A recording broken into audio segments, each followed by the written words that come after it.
Hi sis, இன்னைக்கு இந்த வீடியோவில் கர்தானா யூஸ் பண்ணி எப்படி லோட் ஸ்டிச் போடுறதுன்னு பார்க்க போகிறோம்.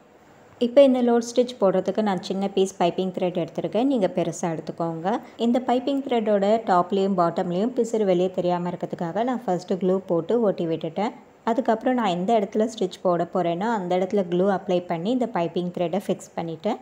அதுக்கப்புறம் ஸ்விவிங் த்ரெட் யூஸ் பண்ணி இந்த பைப்பிங் த்ரெட் மேலே ஜிக்ஸாக் ஸ்டிச் போட்டு வச்சுருக்கேன். இப்போ இதில் கர்தானா யூஸ் பண்ணி ஸ்டிச் போட்டு காட்டுறேன்.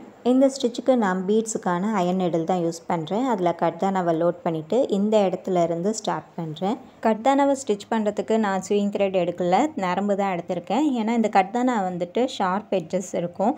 இது கிளாஸ் பீஸ் மாதிரி தான் இருக்கும். இதனுடைய ஷார்ப் எட்ஜஸ் வந்து ஸ்விவிங் த்ரெட்டை கட் பண்ணுறதுக்கு வாய்ப்பு இருக்குது. அதனால் நான் இதுக்கு நரம்பு யூஸ் பண்ணி தான் ஸ்டிச் பண்ணுறேன். ஃபர்ஸ்ட்டு கீழே இருந்து மேல் பக்கமாக ஒரே ஒரு கர்தானா வச்சு ஸ்டிச் பண்ணுறேன். அடுத்து பக்கத்தில் ஒரு லாக் ஸ்டிச் போட்டுட்டு மேலேருந்து கீழே நான் 2 கர்தானா வைக்கிறேன்.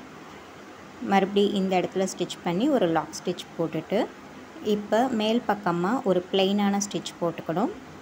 மறுபடியும் ஒரு லாக் ஸ்டிச் போட்டுட்டு இதுக்கப்புறம் நம்ம ஸ்டிச் பண்ண போகிற கர்தானாஸ் எல்லாமே மேலேருந்து கீழ் பக்கமாக வர மாதிரி தான் ஸ்டிச்சஸ் போடணும். அப்போ தான் வந்து ஸ்டிச்சில் எந்த ஒரு கேப்பும் இருக்காது. அதாவது ஒரு கர்தானா லைனுக்கும் இன்னொரு கர்தானா லைனுக்கும் கேப் இல்லாமல் வரும். இப்போ மறுபடியும் மேலே ஒரு பிளெயினான ஸ்டிச் போட்டுட்டு அடுத்து ஒரு லாக் ஸ்டிச் போட்டு மறுபடியும் கர்தானா லோட் பண்ணி கீழ் பக்கமாக வரேன். இப்போ இந்த கிராஸில் இருந்து அந்த கிராஸ்க்கு போகும்போது நம்மளுக்கு ஒரு 4 கர்தானாஸ் இருந்தால் கரெக்டாக இருக்கும் அப்படிங்கிறது தெரிஞ்சு போச்சு. அதனால் இதுக்கப்புறம் ஸ்டிச் பண்ண போகிற கர்தானா எல்லாமே வந்து 4 கர்தானாவாக வச்சு இந்த லோட் ஸ்டிச் ஃபுல்லாக ஸ்டிச் பண்ணலாம். பீட்ஸ், ஜர்தோசி இதெல்லாம் யூஸ் பண்ணி லோட் ஸ்டிச் போடுறத விட இந்த கர்தானா யூஸ் பண்ணி போடுற லோட் ஸ்டிச் ரொம்பவே கிராண்டான லுக் கொடுக்கும். ஸோ நீங்கள் இந்த மாதிரி கர்தானா வந்துட்டு bridal blouse, party wear blouse இதுக்கெலாம் யூஸ் பண்ணிங்கன்னா அந்த லைட்டிங்க்கு வந்து இது ரொம்பவே அழகான ஒரு கிராண்டான லுக் கொடுக்கும்.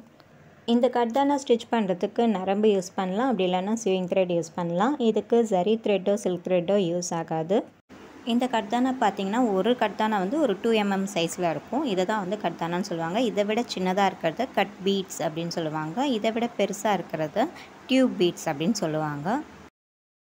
இந்த லோடிங் ஸ்டிச்சை நீங்கள் இது போல் ஸ்ட்ரெயிட் லைனில் மட்டும் இல்லாமல் எல்லா விதமான ஷேப்ஸ்லேயும், அதாவது இந்த ஃபோட்டோவில் காட்டுறேன் பாருங்கள், இந்த ஷேப்ஸ் எல்லாத்துலேயுமே நீங்கள் இதை ட்ரை பண்ணி பார்க்கணும்.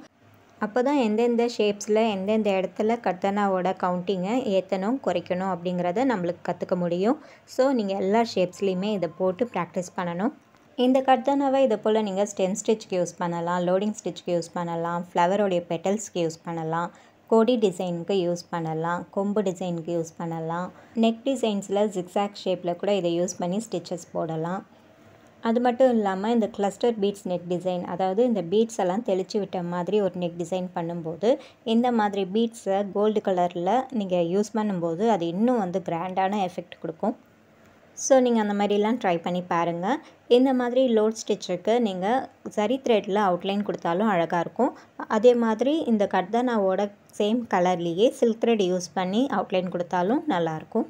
இப்போ நம்ம இந்த பைப்பிங் த்ரெட்டோட எண்டுக்கு வந்துட்டோம். இந்த இடத்துலையும் நம்ம கர்தானாவோட கவுண்டிங்ஸை கூட்டியோ குறைச்சோ வந்து இந்த ஷேப்பை கம்ப்ளீட் பண்ணிடலாம். இந்த மாதிரி லோடிங் ஸ்டிச் போடுறதுக்கு நீங்கள் கர்தானாவும் யூஸ் பண்ணலாம், கட் பீட்ஸும் யூஸ் பண்ணலாம். ஆனால் வந்து இதை விட சைஸில் பெரிய பீட்ஸ் வந்து யூஸ் பண்ணாதீங்க. இப்போ இந்த இடத்துலையும் லாஸ்ட்டில் நான் இந்த பைப்பிங் த்ரெட்டை கவர் பண்ணுற மாதிரி கர்தானாவோட கவுண்டிங்கை கம்மி பண்ணிகிட்டே வந்து ஒரு சிங்கிள் கர்தானா மட்டும் வச்சு இங்கே இன்டர்நாட் போட்டு கம்ப்ளீட் பண்ணுறேன். இப்போ இந்த லோடிங் ஸ்டிச்சை பைப்பிங் த்ரெட் எதுவுமே வெளில தெரியாத மாதிரி நல்லா நெருக்கமாக போட்டு முடிச்சாச்சு. இதுக்கு அவுட்லைன் போட்டு காட்டுறேன். இதுக்கு அவுட்லைன் போட்டதும் அதனுடைய அவுட்லுக் இப்படி தான் இருக்கும். இந்த கர்தானா வந்துட்டு நீங்கள் கோல்டு கலரில் யூஸ் பண்ணும்போது அது ரொம்பவே ஒரு கிராண்டான லுக் இருக்கும். அதே மாதிரி ஒயிட் கலர் ப்ளவுஸ்லலாம் நம்ம டிசைன் பண்ணும்போது ஒயிட் ஜரி யூஸ் பண்ணுற மாதிரி இந்த ஒயிட் கலர் கர்தானாவும் யூஸ் பண்ணோம்னா ரொம்ப ரொம்ப ரொம்ப கிராண்டான லுக் இருக்கும். உங்களுக்கு ஒரு கிராண்டான அவுட்லுக் இருக்கிற ப்ளவுஸ் கிடைக்கணும் அப்படின்னா அதில் இந்த கர்தானா இருந்தால் மட்டும்தான் அந்த அவுட்லுக் கிடைக்கும். ஸோ நீங்கள் அதை ட்ரை பண்ணி பாருங்கள். இதில் ஏதாவது உங்களுக்கு டவுட் இருந்தால் எனக்கு வாட்ஸ்அப் பண்ணுங்கள். தேங்க்யூ.